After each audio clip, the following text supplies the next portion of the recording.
సమాధికి వెళ్తాం, కానీ సిలువకు వేయబడిన స్థలం కూడా వెళ్దాం. ఓకే. ఇది అరిమత్తయ్య యోసేపు గారి తోట. అరిమత్తయ్య యోసేపు గారి తోట. ఆ తోటలో ఆయన సమాధి తొలిపించుకున్నారు. ఆయన ల్యాండ్ ఇది. ఆయన ల్యాండ్లో ఆయన సమాధి ఆయన కోసం తొలిపించుకుంటే యేసుక్రీస్తు ప్రభువుని బయటికి తీసుకొచ్చి సిలువ కొట్టారు. ఎక్కడ? గొల్గొతా కొండ. గొల్గొతా కొండ, కలువరి కొండ. ఓకేనా? కపాలం అనబడిన స్థలం, బైబిల్లో రాయబడిన పేర్లు. కపాలం అనబడిన స్థలం, ఒలివల, మన గోల్గొతా కొండ, కలువరి కొండ, ఇవన్నీ ఈ ప్లేస్ అన్నమాట.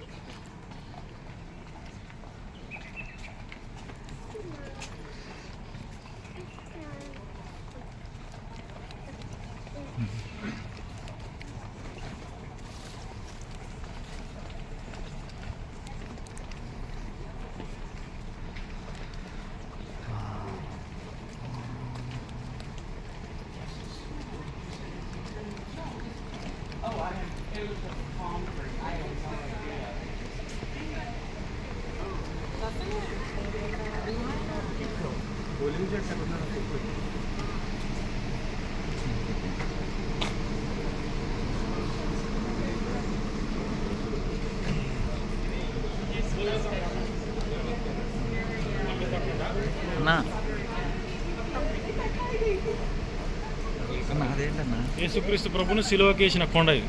ఇదే కొండ పైన ఆయన సిలువకేశారు. ఎగ్జాక్ట్ ఇదే కొండ పైన. ఇది గొల్గొతా కొండ. ఈ గొల్గొతా కొండ పైన సిలువకేశారు.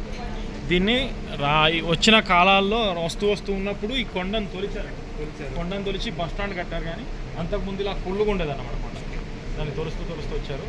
మనకి ఇక్కడ ఒక అద్భుతం ఏంటంటే పైన ఆయన్ని సిలువకేశారు. పైన ఆయన్ని సిలువకేస్తే సిద్కియా కాలంలో, బైబిల్లో మనం చదువుకుంటాం, సిద్కియా కాలంలో హిజ్కియా టన్నెల్స్ కట్టాడు. ఆ టన్నెల్స్లో నుంచి వచ్చి బబులోను రాజు నెబుకద్నెజరు వీళ్ళ పైకి దండెత్తి వస్తున్నప్పుడు మందసం శత్రువులకు దొరకకూడదు. ఎందుకంటే శత్రు దేశానికి మందసం వెళ్తే వీళ్ళకి శ్రమలు స్టార్ట్ అవుతాయి. అందుకే ఆ మందసాన్ని తీసుకొచ్చి అండర్ గ్రౌండ్ తీసుకొచ్చి ఈ కిందెట్టాడండి ఆయన. కిందెట్టాడు.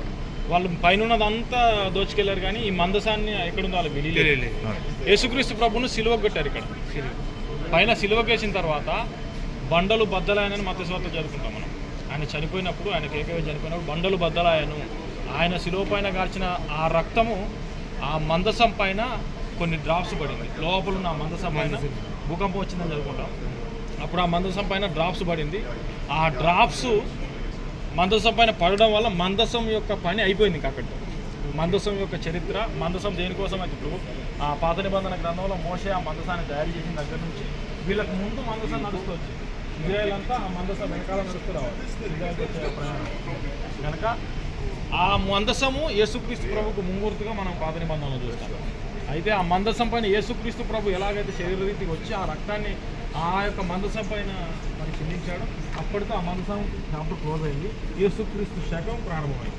అక్కడి నుంచి యేసుక్రీస్తు ప్రభు రక్తం వలన మనం రక్షించబడతాం. పాత నిబంధన గ్రంథంలో మందసం చూస్తూ రావాలి. ఈ కొత్త నిబంధనలో యేసుక్రీస్తు ప్రభువును చూస్తూ రావాలి. ఆ మందసము లోపల ఉన్నది, ఆ రక్తం చిందించబడింది ఈ లోపల. ఎప్పుడంటే రాన్ వైట్ గారు ఆయన తవ్వకాల్లో జరుపుతున్న ఆ యొక్క పరిశోధనలో ఆ మందసం లోపల దొరికింది. దానిపైన ఉన్న బ్లడ్ డ్రాప్స్ని ఆయన మరలా దానికి కొన్ని కెమికల్స్ కలిపి దాన్ని చూసినప్పుడు యేసుక్రీస్తు ప్రభు క్రోమోజోములు అందులో ఉన్నట్టుగా, DNA ఉన్నట్టుగా ఆయన కనిపెట్టాడు. ఇది కల్వరి కొండ. దీనికి ఉన్న చరిత్ర ఇది.